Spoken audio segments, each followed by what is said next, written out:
Good morning, good afternoon, and good evening. Welcome to the first ever live Teepublic webinar co-hosted by Michael Essick. For those of you who don't know me, my name is Vincent, and I am one of the account managers here at Teepublic. We've gotten a lot of questions from all of you about what to design for Teepublic, and we thought it would be great if we could have the POD expert, Mr. Michael Essick himself, speak to you all about how to design for trends and how to create designs that sell. Michael Essick has his own newsletter and blog where he teaches about navigating the POD landscape. He offers some great resources for artists like all of you, and I strongly encourage you to sign up for his newsletter at michaelessick.com and YouTube channel at Michael Essick, as it is full of useful and insightful tips. Michael Essick is also a top-selling artist on Teepublic, so you can trust the advice that he gives actually translates to more sales for you. Before I turn over the floor to Michael, I'd like to lay out the agenda for you all so that you know the order things will happen. Once I finish explaining the agenda, Michael will speak for about an hour, and this will be the main portion of the webinar.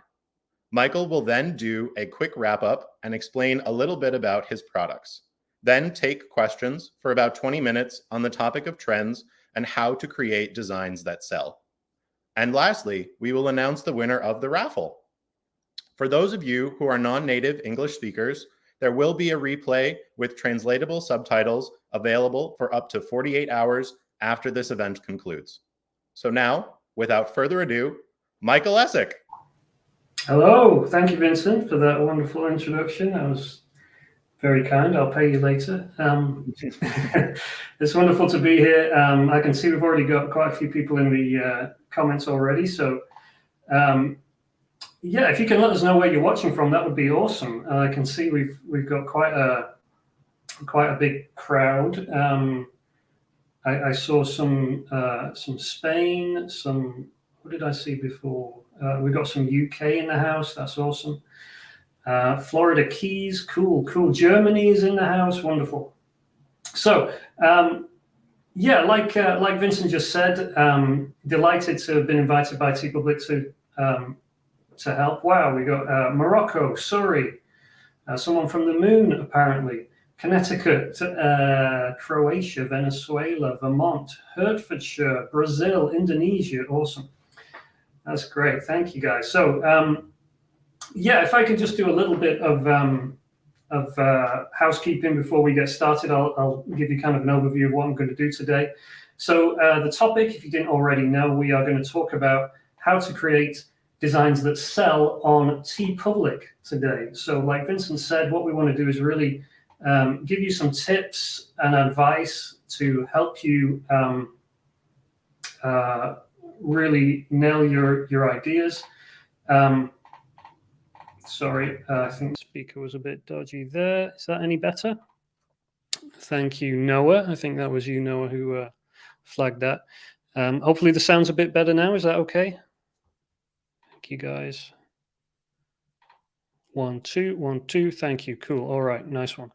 Yeah, that sometimes happens. Thank you for flagging that. Way better, says Sophia. Thank you, Sophia. So, yeah, what we want to do is give you some advice to help you create designs that will sell on Teepublic, and in particular, looking at trends. So trends is an area where I've had some success with my designs. So I want to share some of my tips and tricks with you.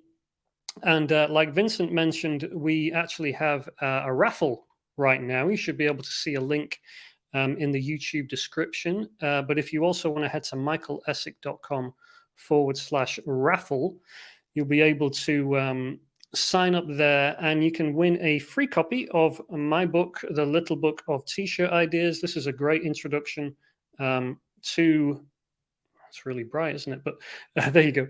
So a great introduction to the world of T-shirt ideas, how to come up with great ideas, some proven frameworks and stuff like that. So if you're interested in winning that, michaelessick.com/raffle, head over there and you can enter that competition. So before we get started, I know we're going to have lots of questions and comments, and that's great. However, I've got quite a lot to get through here, so I'm not going to be able to keep an eye on the the live chat and on the comments. So if you have a question, please, if you could possibly save it towards the end, and then I will promise you we're going to have at least like 15-20 minutes when I'll be able to take questions. Now, we would ask that you kind of keep the questions on the topic at hand. We do have, some Teepublic guys here behind the scenes, but we don't really have the capacity to deal with, Teepublic account issues and stuff like that. If you do have an issue with your account, I've been told that you can email community@teepublic.com, and they will help you with any specific issues. So we can't deal with specific account issues, but if you've got questions on trends, on what kind of designs to create, those kind of questions, then I'll be happy to help you with those, and really anything that comes up based on what we're talking about here today. So I hope that makes sense. A little bit about me, if you don't know anything about me, the first time you've seen me. My name's Michael Essick. I live right here in the northwest of England. It's very rainy usually. It's actually quite pleasant today. It's stayed dry, even though it's getting a bit colder here. So I live right about here. A couple of semi-interesting things. This is a picture of me. Let me make this a little bit bigger because you don't want to miss this. This, what you can see behind me, that little kind of rock, is the oldest and the only in situ piece of Roman wall in Manchester. And that's a picture of me with it. So that wall dates from about 200 AD, I think. And it's been there since 200 AD. And it's behind a car park in Manchester. I just saw that the other day. I thought you might want to see it as well. So that's me with a piece of very old Roman wall.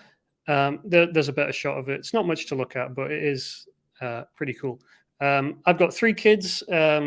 This is my eldest little girl, and Jonah, my little boy. And then we have a new arrival. This is Samuel, who's 6 months old now. So just thought you might want to see him. So that's me. I've been creating designs for about coming up on 10 years. So I started off with a site called T-Fury.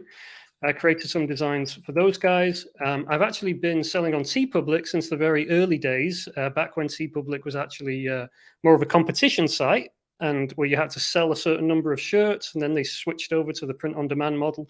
So I was there right in the very earliest of days with Teepublic. So sell on a few of these different sites. I've sold on them for many years. On Threadless, I also licensed some of my designs to places like Hot Topic and Spencer's and some supermarkets here in the UK like Sainsbury's. So it's been a kind of long-term growth for me. It's taken a while to get here, but I have had been able to grow a pretty successful art licensing business over the course of those 10 years. I also have, just to prove I'm not a fake, I have this little Teepublic. Teepublic sent me this a couple of years ago. This is a little official Virtuoso plaque, which I still need to get framed and hung on the wall, but you can see I do have one of those. I didn't print it off myself. I did actually receive one, so that was cool. Thank you, Teepublic, for that. Now, the kind of designs I create, lots of puns, lots of jokes, lots of memes, funny stuff, silly stuff, internet culture, pop culture stuff. That's kind of my bread and butter. These are some of my designs here that you can see. And that's what I really enjoy doing. I like coming up with funny stuff and turning it into an attractive design that people want to wear on a t-shirt. So that's the kind of thing I can help you with. I've also, if you're interested, I've done some interviews with some of the other big t-shirt artists and big names. So you're probably familiar with Stephen Rhodes. I have an interview on my blog with him. Also with Michael Buxton, who's another one of my favorites. Vincent Trinidad, who's done some great work as well. These are all people I've learned from. I've had the pleasure of talking to them and asking them questions and figuring out how they do what they do. And I've been able to, absorb a lot of that. And that's really helped me in my business. And I've also, I share those answers on my blog and stuff. You can go and read those in your free time. But yeah, just to say that I've been exposed to a lot of different styles and been able to absorb a lot of good advice from good people who also are, of course, big sellers on Teepublic as well. So what we're going to do today, we're going to talk about a few important things. Number one, creating work that sells. I imagine that's what you care about as a designer. Maybe like me, you enjoy the creativity, you enjoy creating stuff. Maybe you would create stuff if there was no prospect of ever selling it. But personally, I like being paid for my work. I like to make money from what I'm doing. It is a business after all, or at least it is now. So that's one of the things we want to talk about. How do we create original work that actually sells? If you look at these guys, Stephen, Michael, and Vincent, they all created incredibly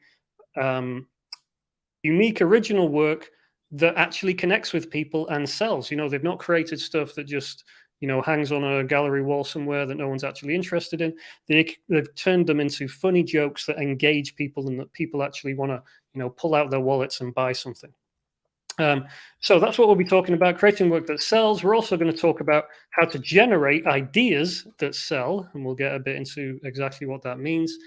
And we'll talk about how to hop on trends to make fast sales, which is something I've had some experience in as well. So those are the main topics we're going to talk about. Like I said, if you're just joining us, we're going to dive into these topics. We will have at least 15-20 minutes for questions and comments and stuff at the end. So feel free to dive into the live chat, but I'm not going to be able to keep an eye on it. But we will have questions at the end. So let's get into it. We're going to start with this topic, creating work that sells.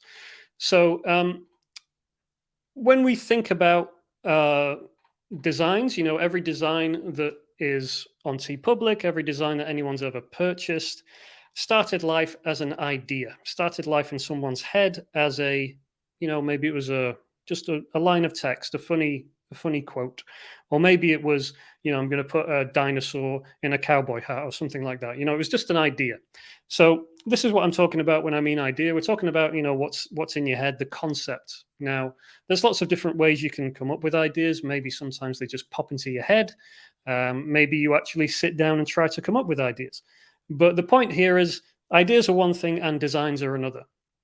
Every design starts life as an idea, but we actually have to take those ideas, turn them into physical designs. Maybe not physical, but we need to turn them into digital designs. We need to turn them into things that we can upload and that people can see and buy. So it's the idea that is really the spark. It's the first thing. It's the important thing that actually sits behind everything else. So I want to just kind of talk a little bit about ideas, why they're so important. And in particular, I want you to think about these three big questions before you ever create a design, because sometimes people are diving into, whatever they're using, Procreate, Photoshop, whatever designs tool you're using. And they're just, creating stuff, which is great. That's fine. But if you actually want to create stuff that sells, I recommend you pause before you ever put pencil to paper and you ask yourself three big questions about what you're creating and why you're creating it. So before you create anything, ask yourself these three questions. Number one, who is going to wear it? Number two, why would they want to wear it? And number three, how are they going to find it? Now, let's dive into each of these in a bit more detail. So number one, who is going to wear it? Now, I should say, for these three questions, there's no right answer, as it were, for each of these. What's important is that you have an answer. In other words, when I ask you who is going to wear this design, or who's going to, who's going to want it, you have an answer. You don't just say, well, everyone will like this design. That's a bad answer. A good answer is something like people who like, people who like paleontology. That's a good answer. Or people from this particular town, or something like that. Or people who really like this thing. Those are good answers. Bad answers are everyone, because that's far too general. So who's going to wear it? we've given some examples there. We want to, it could be, this could be someone who's into this particular topic, someone who lives in this particular area. So as long as you've got some kind of answer, the more you know about them, the better, but not necessary to have, a full, we're not looking for names as such, but we just want a few descriptions about them. Why would they want to wear it? So this is really important. What's the motivating factor that is the reason someone wants to buy your t-shirt or wear that design? And remember, we're talking about this before we have a design. We're talking about the idea. Why would they want to wear that on a shirt? What's the motivating factor? Is it to make people laugh? Is it because they identify with the sentiment? Maybe it's something to do with, some kind of movement they believe in, like saving the planet or veganism or something like that. These are all motivating factors. We'll talk a bit about that more in a second. And number 3, how are they going to find it? Now, we have a big helping hand in this area because Teepublic, really good at getting your designs in front of people, assuming you do the right things. You give it a good title, you give it a good main keyword, you give it good descriptions and tags. If you do those things right, Teepublic are one of the best, in my experience, at getting your designs in front of people. They're especially good at getting your designs ranking for brand new trending topics and stuff, and we'll talk about that in a second. But that is an important question to ask yourself. How are they going to find it? If someone's looking for this design, for this idea, how are they going to actually find it on the internet? What are they going to search for? What terms are they going to search for? The question I like to ask myself is, if I was on a bus wearing this t-shirt and someone saw me and they wanted to buy it, but they didn't want to ask me, and they go home and they open up their laptop, what are they going to type into Google to find that t-shirt? And that's that might be an easy one if it's a t-shirt that says, I don't know, a particular pun, but it might be really difficult if it's more of a visual design or something like that. So those are the questions you want to dive into. So there has to be, for everything you create, there's got to be some demand out there. That's what we're answering when we talk about the who. Who is the demand? Are there people who are interested in paleontology? Are there people interested in veganism? Are there people interested in, whatever it is? If there isn't, then maybe that's not such a great idea for you to turn into a design.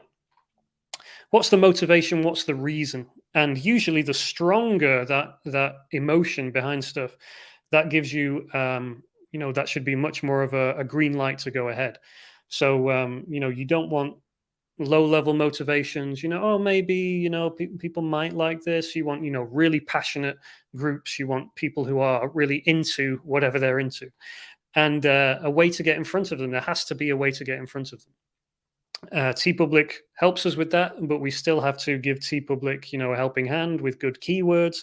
And this is especially important that we don't want to fool around with copyrighted stuff, trademark stuff, because that's going to land us in hot water. That's not something we can really do. So there has to be a way to get in front of people without, doing IP infringement or anything like that. So original stuff. Okay, so those are the 3 big questions I want to ask yourself. And the big principle we want to move on to here is that you need a hook. Your designs need to have some kind of hook. Now, here's what I mean by a hook. A hook could be a joke. A hook could be a pun. Could be a parody of something, like a visual parody or something like that. It could be a one-liner, just a funny sentence. Could be some kind of rhyme, some kind of message or position, like maybe it's some kind of, save the planet or something like that. Save the polar bears. That's a kind of message that you could wear on a t-shirt. Or maybe it's a quote or a saying with some kind of meaning. These are all examples. This is by no means exhaustive, but what you should ask yourself is, does this idea, does this design have a hook? What is the hook? And to kind of, just before I look at these, sorry, I should say, if you see any of your designs on here, please don't take offense, but I have, over past couple of years, I've taken submissions from people and reviewed people's designs. And so a lot of people have sent me their designs and asked me to review them and stuff like that. I've done those on my live stream on my YouTube channel. So this is one of the biggest problems I see. This is why I want to bring this to your attention, is that so many people just don't understand this concept of having a hook in their design. They're creating stuff that has no hook, no joke, no angle, no nothing to engage the viewer. So I've got some examples here of what not to do. Like I said, if any of these are yours, just keep your head down, don't say anything. No one's going to laugh at you, but I hope you won't be offended.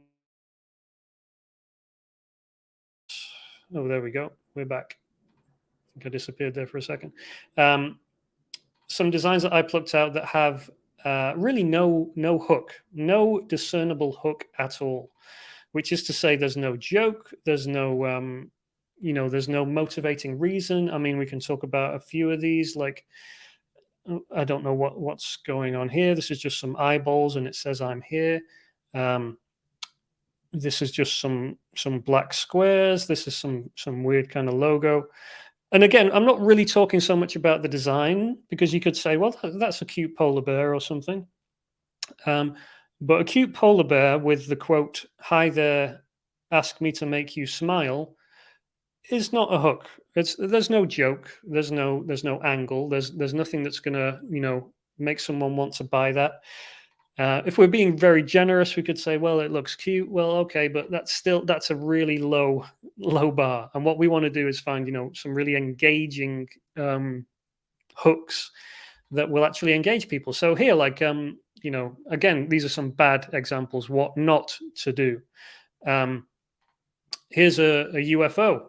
I mean, if you're into UFOs, if you're into alien exploration, if you're into all that kind of stuff, do you want to wear this on a shirt?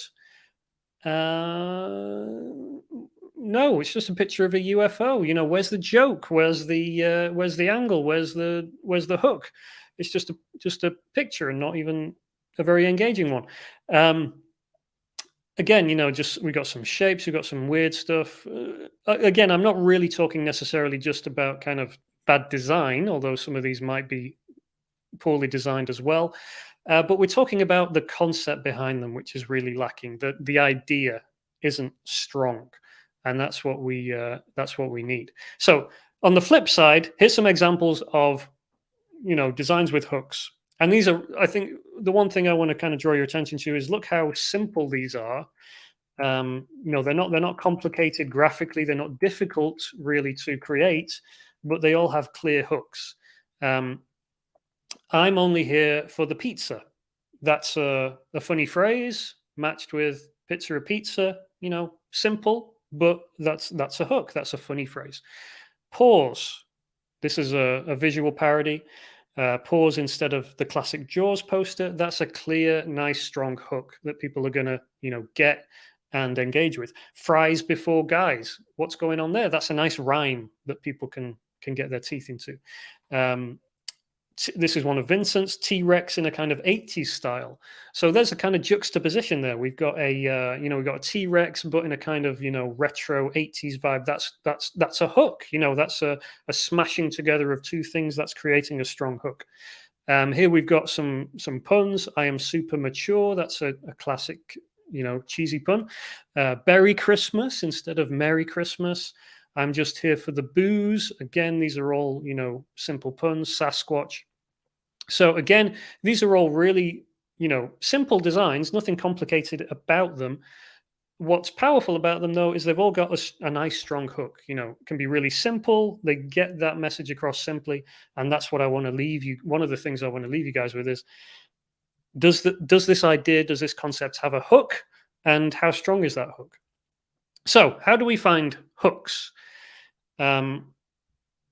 Sounds a bit like a Peter Pan thing or something, doesn't it? I'm just reading Peter Pan to the kids at the minute. How do we find Hook? He's on his pirate ship.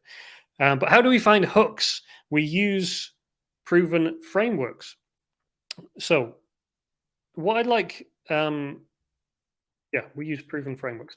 What I'd like to do, we use proven frameworks. Proven frameworks are we're going to get into it later, but this is what can really 10x your output and your chances of success on Teepublic and elsewhere, is to use proven frameworks, by which I really mean, like, don't reinvent the wheel. Look at what's working.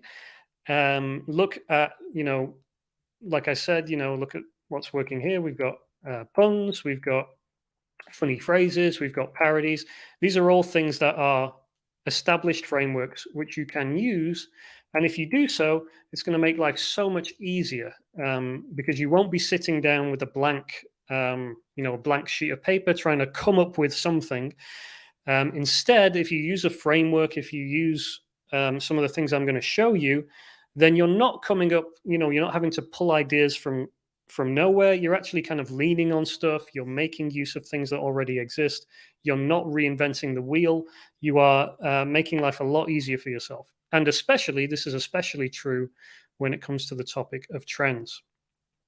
Now, on that topic, we are going to segue very neatly into talking about trends. But before I do, I'm just going to have a little sip to keep my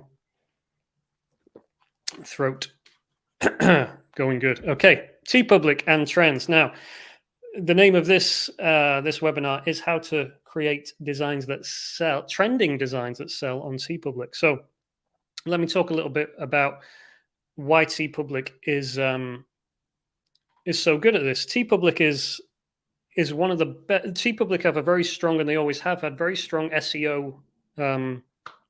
What would you call it? Fundamentals on their site, which makes it very easy for your designs to rank, not just on Teepublic, but on Google. Teepublic are like a little kind of vehicle that's really effective at carrying your designs through to Google and getting you up on there, which means they're one of the best for creating trending designs or designs based around trends. When I say trends, this is what I mean. This is an example of a trend. This is a trend that we're going to talk about here in a few seconds. And this is using something called Google Trends, which is a completely free tool you can use to see how many people are searching for a certain term over a certain time frame. So what I mean by a trend is no one was searching for this thing here, and then all of a sudden a lot of people started searching for it right about here. And then in this particular trend, it then kind of died off and went down and so on. So that's what I mean by trend. There's an opportunity here because right here, there was no one searching for it. And guess what? There were no designs for this particular trend. There was nothing in existence. I know because I created some of the first designs for this trend and was able to sell some of those. So right here, there were no designs. There was, there was no demand really. And then whoosh, we have this sudden rush of demand, and that's where we can make some sales. And this is a good opportunity, especially for new sellers and new designers, because if you're one of the first, then you kind of you get all the spoils. There's no competition because no one's creating designs for this yet because no one knows about it. It's a new trend that's kind of started taking off. So that's what I mean by a trend. Something that's popular today that wasn't popular yesterday, or something that's going to be popular tomorrow that isn't popular today. Now, we'll talk a bit about this in more detail in a second, but this is an example from a particular design, a single design that I created for this trend. And this is the royalties I made from this particular design from this trend. As you can see, the trend only lasted this is actually a couple of days, like less than a week. But Teepublic did really well at getting this particular design out into the marketplace and into Google, and just slightly behind another avenue channel that we don't need to talk about. So let's talk about trends, where to find them, and how this all comes together. So where do you find trends? Twitter has trends. You probably know, if you use Twitter, there's a trending sidebar on Twitter if you're on the desktop or whatever, and it shows you what people are talking about. That's actually where I found this particular trend that we're going to dive into. Google Trends. Google Trends is a free, you can just Google it, Google Trends, and you can do a couple of things with it. Number one, you can look at trending searches right here, and this will show you what's happening right now. So Velma, Alan Rickman, Matilda, Thailand, so on and so forth. You're going to find things like current news stories, things that are going on social media. Now, a lot of these won't be safe to create designs around. I'm not saying you should do Alan Rickman designs or Velma designs. Just hold that thought. We'll come back to that. But Google Trends is somewhere you can go and see what's happening right now.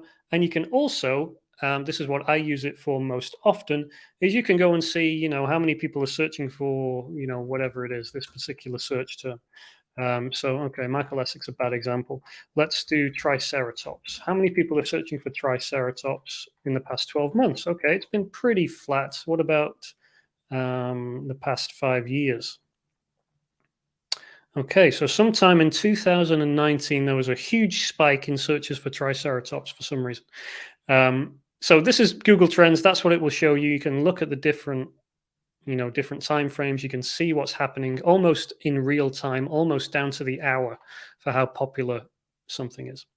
Okay, so Twitter Trends, Google Trends. Another one of my favorites is organic, social media, whether that's Twitter or Instagram. These are great places to find things that are trending. These are not necessarily when you see something in a sidebar or you get a big alert that says, hey, this is trending. But you can usually, if you keep your ear to the ground, if you keep your eyes open, you can see that, hey, I've seen a lot of memes about, this topic today, or there's an awful lot of memes about this joke. And that's a trend. It might not be flashing on the sidebar or anything like that, but that's one of the best ways I spot trends. Reddit as well is good. Google Alerts and Glimpse Alerts. I just want to mention this is a free tool you can get called Glimpse. This is a free extension that you can add to Chrome. And what this will do, it's not, here we go. So what this will do is add a little, it'll actually give you kind of estimated numbers for the searches that you see on Google Trends. So you can kind of see how many people are searching for that right now and those kind of things. So that's at meetglimpse.com. That's a completely free extension, not an affiliate or anything like that, just a cool tool to kind of help you with your trend analysis. So those are some places we can find trends. So a couple of things to be wary of. Politics can get messy. I wouldn't say that you shouldn't ever do political designs, but I think you should just be careful about what you're creating. Especially in controversial areas that tend to get people fired up. If you think about it from Teepublic's perspective, they don't want to get, they don't want articles that say, hey, Teepublic is, or, we found these offensive designs on Teepublic. That is Teepublic's worst nightmare. They don't want that kind of stuff. They want, on topic, trending stuff that's safe. Doesn't necessarily need to be super family friendly, but don't go playing in super controversial areas that are going to be highly what's the word, controversial, I think is probably the best word. IP, so movies, games, TV shows, anything that you don't own the IP for, if you didn't create it, if you're watching it on TV, yes, it might be super popular, it might be trending through the roof. That does not make it safe to create designs for. My advice is just stay away completely. Same goes for celebrities, especially people who are alive. Don't create designs about them, for them. The only possible exception would be political, but even then, you might want to be a little bit wary. Tell you who's safe though in the celebrities, people who have been dead for 500 years or more. They are super safe to create designs for, in my experience. The deader, the better, in my experience. So trends to look out for. Jokes and memes. I don't really know what to explain about that to take it any further, but stuff that's happening in the world of social media, where it's jokes and memes, and in particular, what's the subject, what's the subtext behind these memes, what's the thing that people are really enjoying about this, and how can you riff off of that? Viral stories, which is what we'll look at here in a second here. Like, sometimes there's these viral, funny stories that just go wild on social media. So those are good things to look out for. Social movements, by which, we might talk about, we've already mentioned things like Save the Planet or veganism or I don't know, any of those kind of things. Those are good, safe places to play in. And especially those long-term trends, those are quite good if you can tap into those. And things about. This is probably like, it's not like the sexy, cool answer, but if you know about something, I don't know what that could be. Maybe you're into rock climbing and there's some kind of, new trend in rock climbing or something. Maybe you're into, I can't think of anything because I'm talking, I keep coming back to like dinosaurs, but maybe you're into paleontology. Maybe there's a new dinosaur discovered. Maybe there's a new planet discovered and you're into science, or a new atom discovered. I don't know what it is, but things about that you have particular knowledge of, those are really good to create designs for, and you have an inbuilt advantage because you know quite a lot about those topics. So if you don't understand it, stay away from it.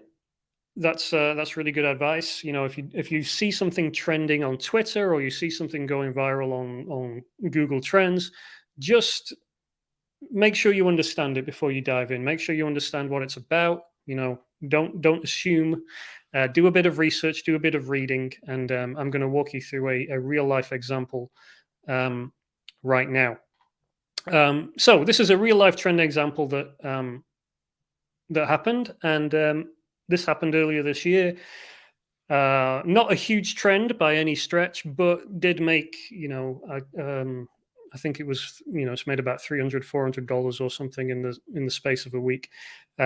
So here it is. This is what happened. I was just about to leave my office for the day, and just fired up Twitter, saw something trending right here, down the side, and this is what I saw. I saw this. Don't know how well you can see this, but it says Hank the Tank.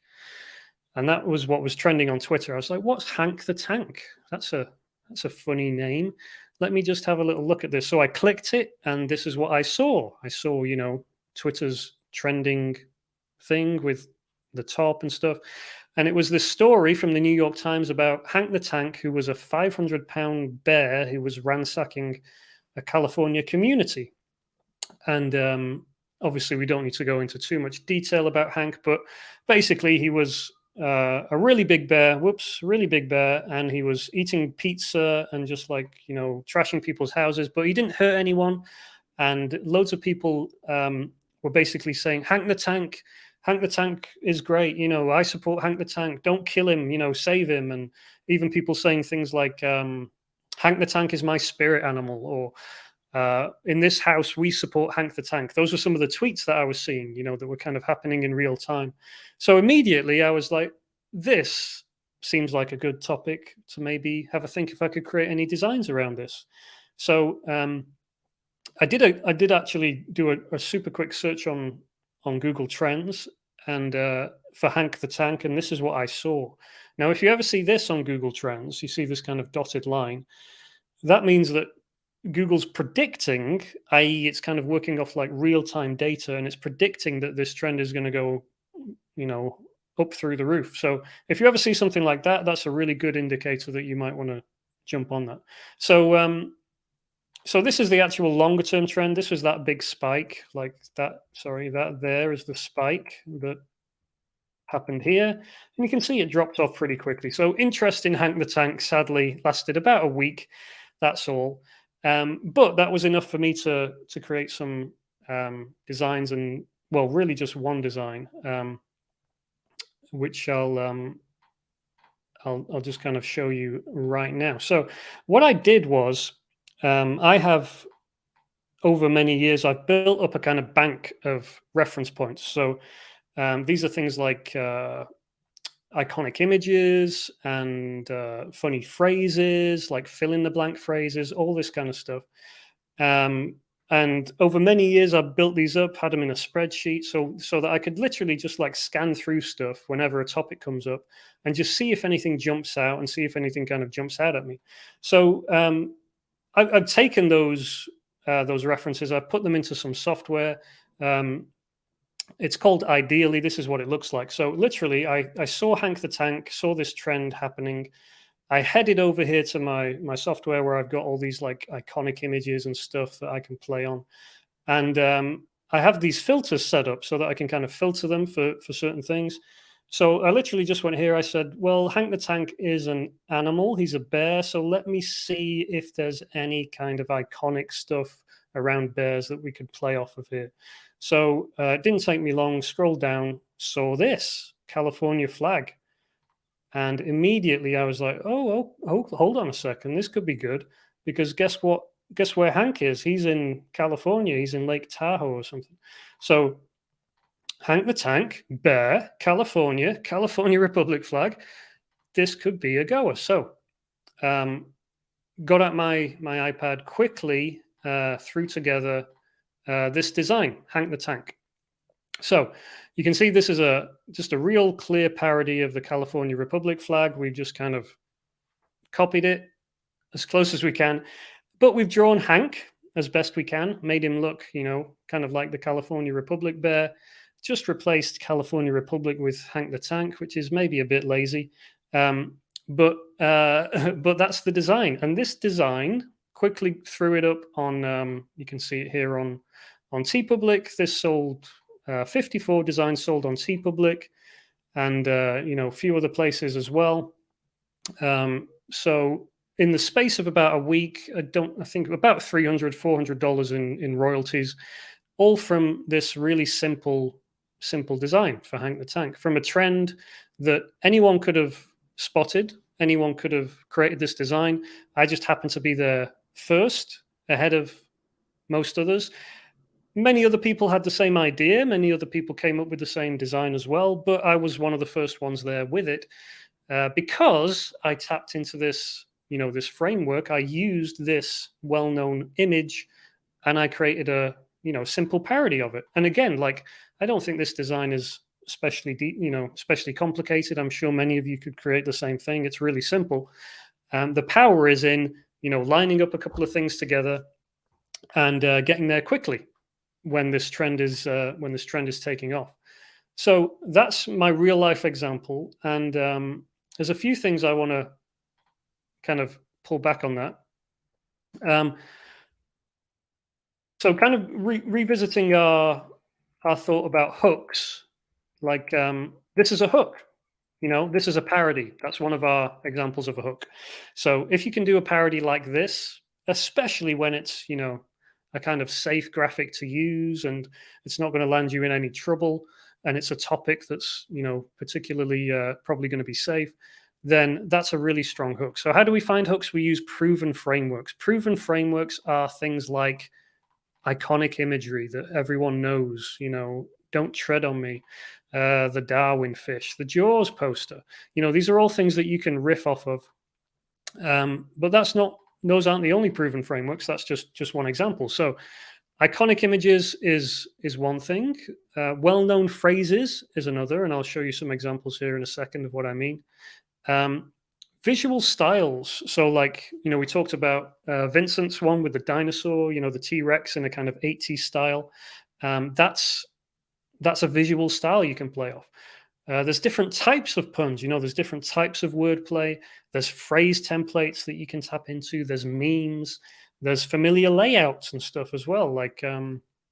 For example, here we've got some layout frameworks like this one, like Wanted, Dead or Alive. That's a familiar layout that you can do things for. That could even work for Hank the Tank. Wanted, Dead or Alive, Hank the Tank, super big fat bear, keeps eating my pizza, blah blah blah. That's a funny design. It works. It's got a hook.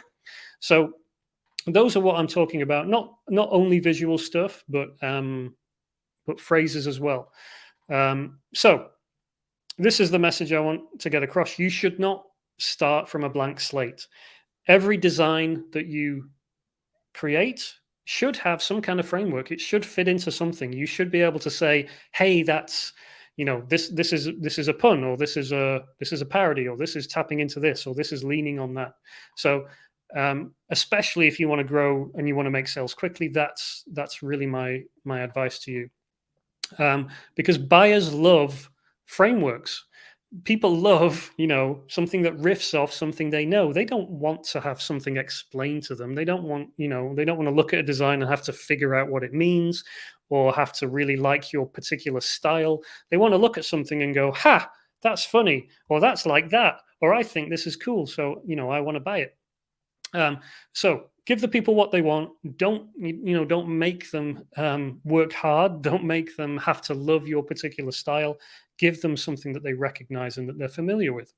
So we talked about these framework examples. What I'd like to do is in the next 10 minutes, if we can go really quickly, come up with some ideas and show you some actual methods, some practical, like step-by-steps that you can use to come up with ideas that really sell. So we've already said, there's certain like topics there's certain frameworks that people recognize, like puns and rhymes and funny phrases. These are all things that you can tap into. And so I've got some methods that you can use to help you come up with those. Now, I know we spoke about like parody stuff, but that's just one type of framework. There's like so many others. And that's what we're going to dive into here. So this guy, don't know whether you're familiar with him. I'm certainly not, but I know that he's a chemist. He actually won the Nobel Prize, I think, for chemistry, maybe even more than once. And his name was Linus Pauling. And he said, the best way to have a good idea is to have a lot of ideas. And that is my experience. If you can come up with a lot of ideas, and especially if you can come up with a lot of ideas quickly, that's usually where you're going to be able to find those good ideas. It isn't that you're going to come up with, 300 ideas and they're all going to be great. It's that you're going to come up with, 20 ideas and 10 of them are good and 5 of them are great and 2 of them are like, winners that are really going to sell it. So best way to have a good idea is to have a lot of ideas. So how do we come up with the right type of ideas? How do we come up with ideas that we actually we can sell to people, that people actually want to buy? So the first one I have for you is a method I call the rhyme and replace method. This is a way we can come up with original puns around any topic, any subject, and all we need is a word to get started. So here's some examples of rhyme and replace puns. Don't hurry, be happy. So don't hurry, be happy instead of don't worry, be happy. So they've replaced worry with hurry, and now we've got this cool design. Sweet dreams are made of cheese. The original, of course, sweet dreams are made of these. These rhymes with cheese. Replace the word, and again, you get a funny pun. Match it with a suitable graphic, and away you go. Berry Christmas, we've already seen, instead of Merry Christmas. So yeah, there's really simple ones. Ghouls just want to have fun instead of girls just want to have fun. Girls rhymes with ghouls. Replace the word. Bingo, you've got an idea. And if you look at funny T-shirts on Teepublic, on anywhere, you will see a lot of these types of puns. They are, the framework, the pattern works really well. So how do we do this? The rhyme and replace method. So here's how you do it. Don't worry, I'm going to send these slides out. If you're signed up for the presentation, then I'm going to email these out. So don't worry about taking notes. I'll email these out to everyone. So number 1, find words related to your topic or trend. So just find a word, any word related to your topic or trend. Find words that rhyme with that word, and then run that rhyming word through something called the idioms dictionary. Rinse and repeat, and that's how you can come up with these. Now, don't worry, I'm going to show you this in real time. So let's take for our topic, we're going to take the topic of Halloween. Now, we want a word related to that topic. So, I mean, you could think about any number of words: pumpkin, ghost, ghoul, haunted, blah, blah, blah. Lots of words you could think about. But let's pick the word scare. So we're going to pick the word scare, okay? So that's our word. Now, if we head over to rhymezone.com, we can type in our word, scare, rhymezone.com, completely free to use. This is going to give us loads of words that rhyme with scare. Now, from here, what we want to do, we want to find a word that rhymes with scare.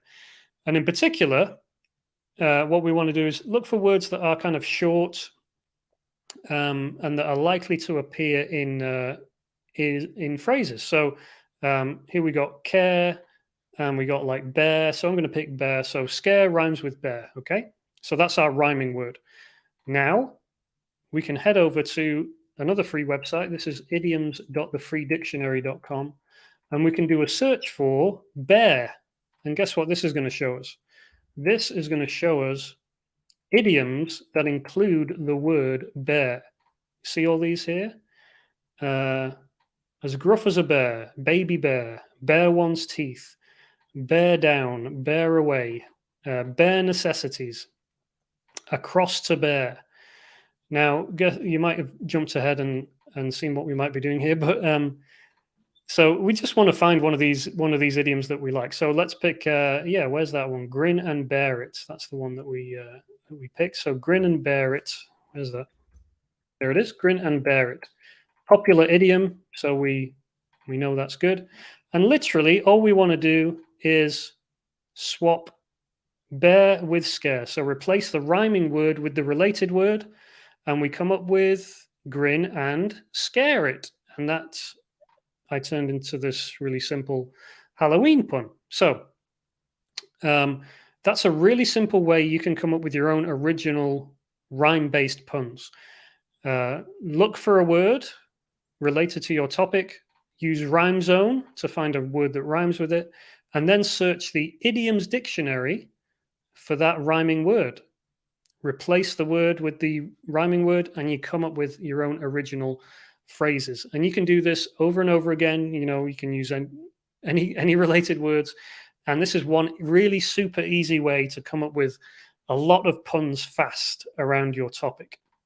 So that's the rhyme and replace method. I know I'm going fast, but I will leave time for questions in a second. So let me get through a couple more of these methods. So plug-in phrases. This is an example of a plug-in phrase. I'm only here for the pizza. These are, you can think of these like fill in the blank phrases. So these are phrases where there's like a big blank where you can put in almost anything. So I'm only here for the pizza. I'm only here for the pumpkins. I'm only here for whatever. So let's look at some examples here. I'd rather be X. Ask me about my something. Something, and all I got was this lousy T-shirt. Support your local something, and so on. So some examples like, but first, coffee. A really simple one. I love the smell of summer in the morning. I love the smell of coffee in the morning. I love the smell of pumpkins in the morning, and so on. Peace, love, and X. Peace, love, and pumpkins in this case. These are some of my designs. You're the gin to my tonic. You're the X to my X. So there's lots of these plug-in phrases, and these are great for short, catchy phrases, especially when you can find some alliteration, and longer, funny sayings as well, like some of those examples we looked at. Throw kindness around like confetti, the man that walked around the world. These are all examples of alliteration. These are not necessarily T-shirt designs, but these are just examples of alliteration in practice that work really well. This is one of mine. Make wreaths, not a war. So again, that could be, make X, not X. These are all phrases that you can change around. Coffee is my co-pilot. Again, that's like X is my co-pilot. And especially if you can find a word that matches that sound. So a word that starts with a K sound. Coffee is my co-pilot. Crayons are my co-pilot. Caffeine is my co-pilot, and so on. So what I'd want to tell you about plug-in phrases is these are great to just have a list of and just run down that list. Now, I do have my own list of plug-in phrases. It's here in this software, but you can create your own, just create a spreadsheet. Like I've got hundreds here, and I would just have a spreadsheet and just kind of roll down the list and just see, what can I put in here? Is there anything that jumps out here or anything that jumps out here? And some of my best sellers have come from following that pattern, just having a spreadsheet and just going down it and just kind of looking for, where's there an opportunity to to put in something there related to my topic or subject. So that's plug-in phrases. And I've got one more for you, one more particular practical thing you can do. And that's something I call pun mining. So this is really good if you're out and about, if you see, someone wearing a particular t-shirt, or maybe you see an advert or something, and it's making use of a pun, in particular, that kind of rhyming pun framework that we talked about. Well, you can actually kind of mine it and come back and you can mine it. You can use their pun and come up with your own original ideas from it. So you don't copy that joke, you don't copy that pun, you don't copy that phrase, but you figure out what the joke is, what the pun is, what the replacement word is, and then you can do your own. So here's an example. I saw this one, "'Tis the breezin'." So what's going on here? "'Tis the breezin'" instead of "'tis the season," right? That's the phrase, "'tis the season," but we've swapped out the C sound with the bree, and so bree instead of C. So then you just simply ask yourself, well, now that we know that the C sound can be swapped with the bree sound, and it makes sense and it comes up with funny ideas, all we need to do is then ask, what are some other phrases that use the C word or the C sound? So just some I came up with off the top of my head: from brie to shining brie, from sea to shining sheep, from sea to shining sea. Oh, say, can you brie? Brie you later instead of see you later, and so on. So if you see a pun out there, just reverse engineer it. Just look at it. What's the actual rhyming, sound or word that's being replaced? And from there, you can just kind of brainstorm and come up with a load of your own original puns. So again, you don't have to copy this pun. You don't have to use their phrase. You can come up with your own original ones by using that particular step-by-step process. So do puns, start making your own plugin phrases list, and make notes of puns that you see and pun mine them. So I do this all the time when I'm out and about. If I see a joke or a pun, I'll just take a picture of it. I'll come back to that later, and then I'll go and figure out, why that's funny. And also, if you see phrases, plugin phrases where there's a blank, you can just go and make a note of that and then add it to your list. So 3 easy ways for you to come up with original ideas that actually work and that are much more likely to sell than anything you do from scratch on your own. So just to recap on trends as well, keep your eyes peeled for product friendly stuff. Use Google Trends to verify, because that's really useful when it comes to kind of checking if a trend is popular. Use the Glimpse extension, because that's helpful as well. And in particular, look for related frameworks when it comes to trends that you can tap into. So when you have, Hank the Tank or a trend like that, go and look down your list of plugin phrases, go and look through your visuals, go and look through something and figure out, is there a nice match there that could really work? Now, if you've got a couple of seconds just before we get to questions, before we open it up, little reminder that we've got a opportunity for you guys to win a copy of my book, The Little Book of T-Shirt Ideas. If you go to michaelessick.com/raffle, we're going to pick a winner for this right at the end. So just a little reminder there. But one thing I'd really just like to talk to you about in a couple of minutes is something brand new that I've been working on, which is, well, you've seen it already. It's Ideally. This is my software, which takes all those plugin phrases, all those visuals, and puts them all under one roof. So it makes it really easy for me to come up with original ideas. Now, I'm just going to walk you through this a couple of seconds. If you're interested in it, you can find out more at ideally.app. But I just want to show you a couple of the cool things it can do, so that if this is for you, if it is something that you think would be really helpful for you, then you can see how I use it, and maybe it's something that you want to add to your repertoire. So plugin phrases, I've already said, this is a big long list. We've got something like 600, 700 phrases here that you can use to come up with ideas. You can just scroll down the list and look for inspiration. But the really cool thing this can do, which we've been able to do, is you can put in any word you like, and it's going to replace all the blanks. So if you're trying to do some, designs around coffee or something, you could put in something like caffeine, and it's going to go and it's going to replace all of them with the word caffeine. So we wish you a caffeinated Christmas, or curb your caffeine. And the other great thing this is going to do, it's actually going to pull alliteration-based results to the top. So caffeine is calling, because they both use the k sound. Caffeine o'clock, currently caffeine, or caffeine is my co-pilot. Keep calm and caffeine, keeping it caffeine. This calls for caffeine, and so on. So that's one thing that ideally can do. It can find these alliteration matches for you. And like the visuals, we have these tags as well. So this helps me filter down by whatever, if I'm putting in a word or something, I can say, oh, caffeine, that's a food or a drink. So let me just look at those phrases that match that. So, I love the smell of caffeine in the morning, or I want to be where the caffeine is. And what ideally allows you to do is simply save your favorite ideas. So anything that you like, you just hit the little love heart. And too much caffeine said no one ever. So I'm going to heart that. And it's going to save all these ideas up here in my active ideas section. So that's the plugin phrases tool, which is inside Ideally. I've already shown you the visuals, which has the tags to make it really easy. And again, we can save ideas here. If I have an idea like the Hank the Tank one or something like that, all I have to do is hit the little plus, and I can say, oh, do Hank the Tank in this style, and it's going to be saved to my ideas. And you can see it right there, ready for me to work on.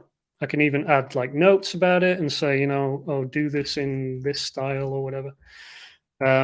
Save those notes and stuff. So keeps everything organized. All my ideas are in one place, makes it really easy. Just one other thing I want to show you really quickly as well is we've got this. I've shown you the rhyme and replace method that we talked about, coming up with rhyming puns. Well, we've built a tool that actually does that in bulk inside Ideally as well. So what we can do here is we can put in, a word related to our topic. So like for Halloween, let's use the word booze. And we just pop that in, and it's going to go and find rhyming words, rhyming idioms, and it's going to bring back a load of ideas. So just here for the booze, you are fake booze. I like that one. Make me booze my mind. You win some, you booze some. Booze your friends wisely. Booze your fighter. Let's hear it for the booze. The booze are back in town, and so on. So again, like sometimes you get hundreds of results here that you can scroll through. Sometimes you get a few, but it really helps in coming up with great ideas really quickly, because you can just kind of scroll through and just pick out your favorites and just be like, yes, yes, yes, yes. And then and just review them later. So there's a few more tools we have there. If you want to check this out, it's at ideally.app, and it's available now. I also just want to add, before we open it up for questions, that this is available both monthly and annually. And if you want to take out the annual plan, then you will also get access to my Ideas Workshop course. This is a mega comprehensive course teaching everything I know about idea generation, all the different idea generation methods I have. I've shared a couple of them briefly with you today, but I've got a lot more besides. You can actually get that course completely free when you sign up for Ideally today at the annual plan. So that's Ideally. Just want to show that to you guys in case that's helpful for you. And now I'll be happy to open it up to the floor and take some questions. So let me just have a quick drink here. I'm going to flick back over to the comments. Questions, anything you want to ask me. Again, I can't really help you with Teepublic specific stuff, but if like, anything you need help with your account and stuff, but I can certainly try and help you with more general questions around coming up with ideas and trends and that kind of thing. Okay. Manny, I think you were first here. Manny said, question for Michael. How do you deal with rippers, especially those who scrape images from your sites? Yeah, very painful thing to deal with, Manny. I don't really have I'm afraid I don't really have a super answer. I will say that if I have a design that I'm really that's really selling well and it's being ripped off, then I will actively I'll actively search that design. I'll actively file DMCA's. You can do that very easily on all the major t-shirt platforms and Teepublic as well. And yeah, unfortunately, there's not like an easy fix for that, and I wish there was. Believe me, but I would say that if it's not a design that's particularly trending and super hot or anything like that, then I don't worry about it too much. It's a fact of life. It's part and parcel of print on demand. Unfortunately, I would just say that if you do something first and you do it well, chances are you're going to probably be making the lion's share of the sales there. Like I'll regularly search, one of my best-selling designs, and I'll see, loads and loads of these rippers selling it on all these standalone websites and stuff like that. Almost certainly they're not really selling. They're not actually making any sales, or very few. So, yes, you could spend a lot of time like filing DMCA takedowns and dealing with that. Personally, I just kind of let it ride unless, there's a particular trend on where I want to, teach them a lesson and want to make sure that I kind of make the most from my work. But yeah, the flip side is that, I just keep creating new stuff and hopefully, it kind of, once you build up a big portfolio, you should be safer and safer from the spikes and the drops of, people coming and copying your stuff. I'm not saying it can't have an effect, because it can, but if you've got a big portfolio, then, and especially over time, those effects, they have less and less of an effect on your income, if that makes sense. Okay, we got a lot of questions, so I'm gonna have to just pick the ones I think I can most help with. So Pew, sorry, not sure how to pronounce your name. Defender, what do you think about working on a tablet iPad? No PC, generating ideas, designing and uploading in a tablet iPad. Yeah, I mean, that's absolutely possible. I use Procreate certainly for sketching. I usually bring everything over to Photoshop to finalize, but it's perfectly possible to create a design in Procreate, do everything you need to do, and upload it from there as well. I've got a video on my YouTube channel as well where I do that. So yeah, whatever works for you, basically. Gustavo, what I have to do to make my designs get to the top page? Well, first question is, top page of what? That's a good question to ask. There's no point getting your design to the top page of, Teepublic, if you like, if no one actually wants to wear that design. So you have to create something people want. I would say pay a special attention to the main keyword on Teepublic. That's the most important part of a Teepublic listing. You want your main keyword to be the thing that people are going to search for when they, when you want them to find that design. So pay a special attention to that. Don't flood your tags with irrelevant stuff. That's really going to hurt your listings more than anything. So, keep your keywords focused. Pay a special attention to the main tag, to the main keyword, and come up with good hooks and good ideas. Orion, are you from up north? Yes, Manchester, born and bred. Full Metal Feline, I was wondering if you wanted to make a parody of a piece of famous fine art, do you need to ensure the art piece is in the public domain? No, especially if you're dealing with, artwork that's, like I said, 500 years old or something. I've got a tag here, and ideally for art, like American Gothic, we've got Girl with a Pearl Earring, Mona Lisa, Picasso, pop art. These are all things you can riff off freely. Leonardo da Vinci's not about to file a DMCA against you, so you're probably safe on that front. Sorry for the public nudity there.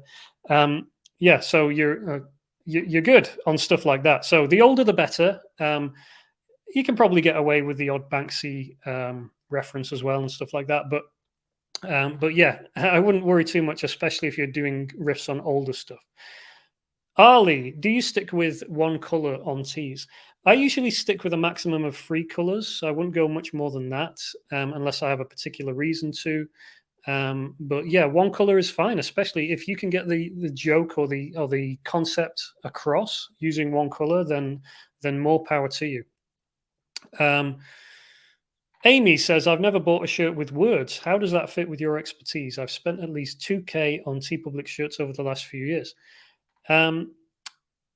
Well, everyone's different, of course. Everyone has their different preferences, but I've sold a lot of T-shirts that were just text. I've sold probably more T-shirts that were text with a little bit of a graphic on, communicating some kind of joke or something like that.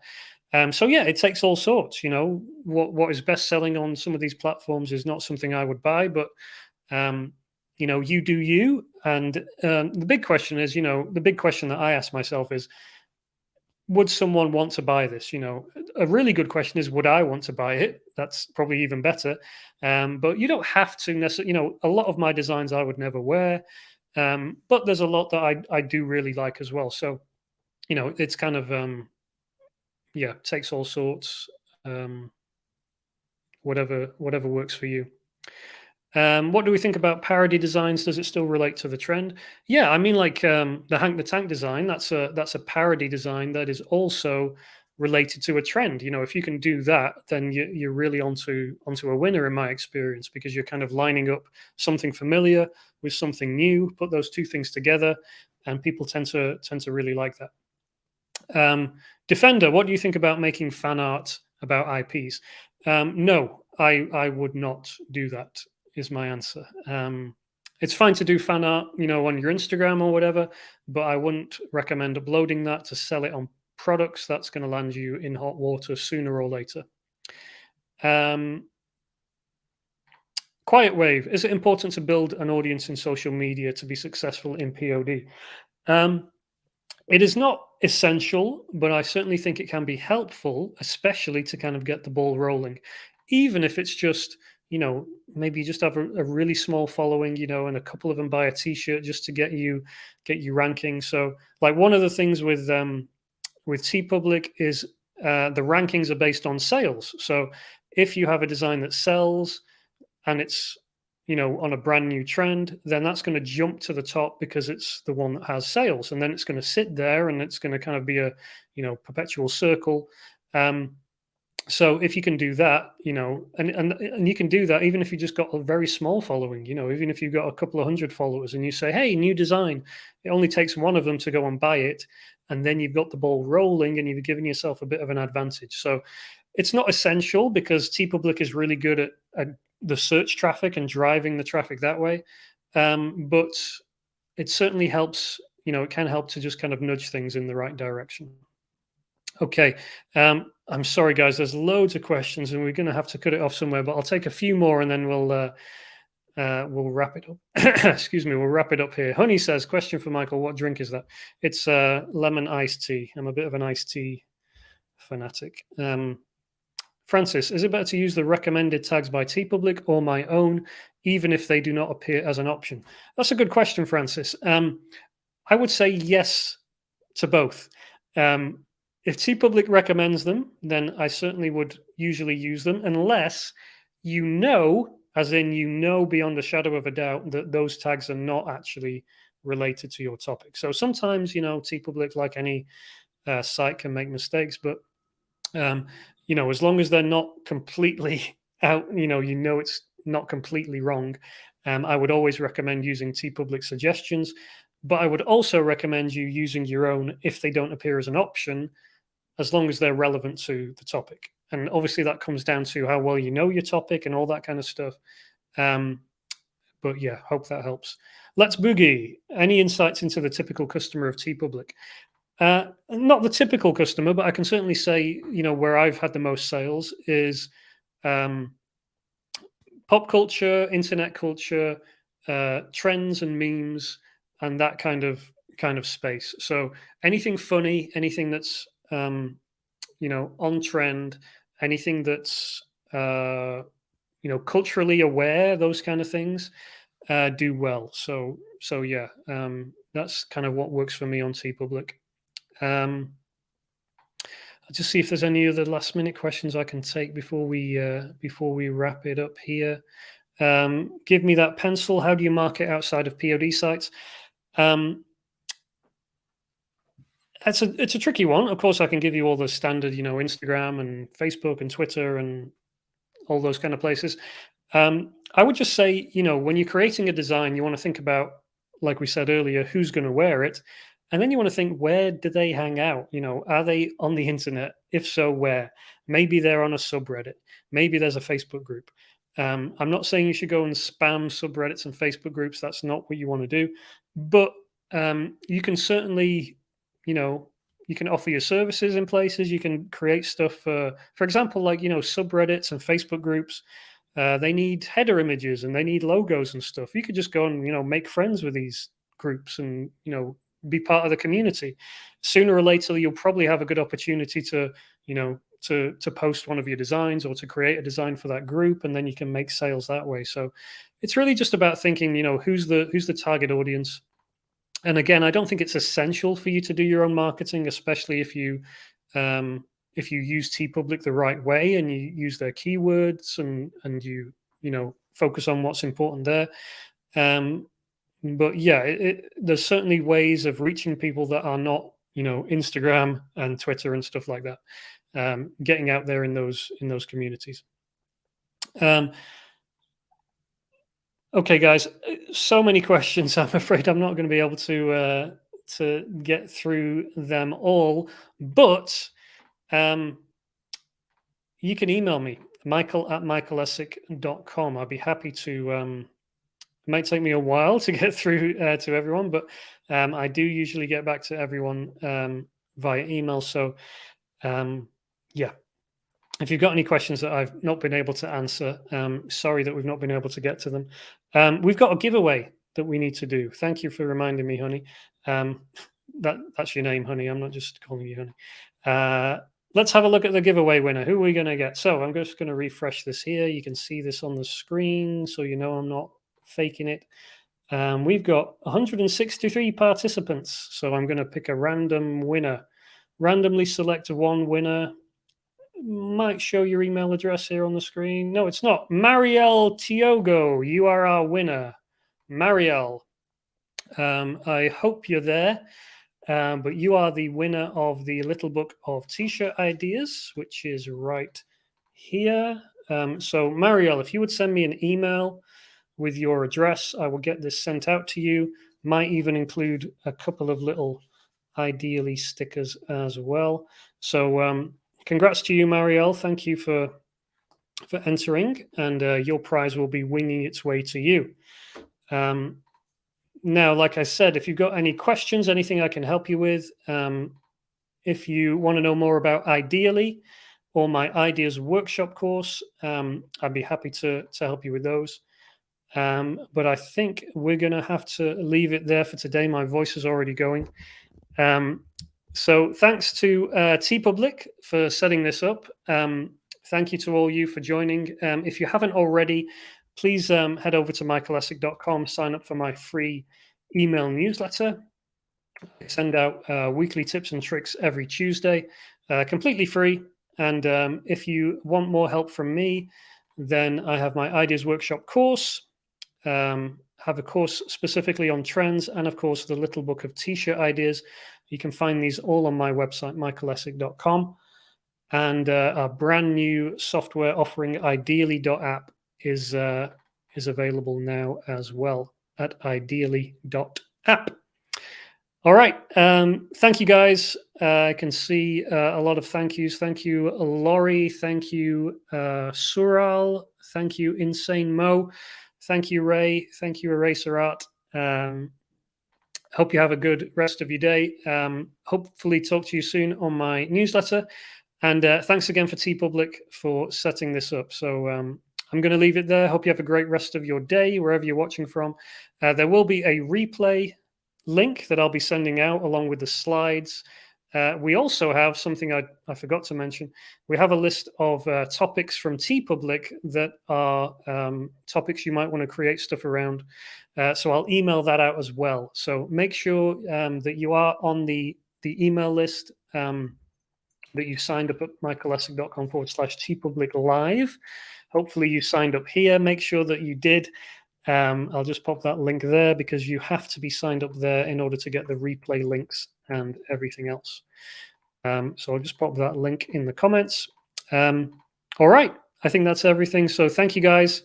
Have a great rest of your day, and talk to you soon. Thank you. Goodbye.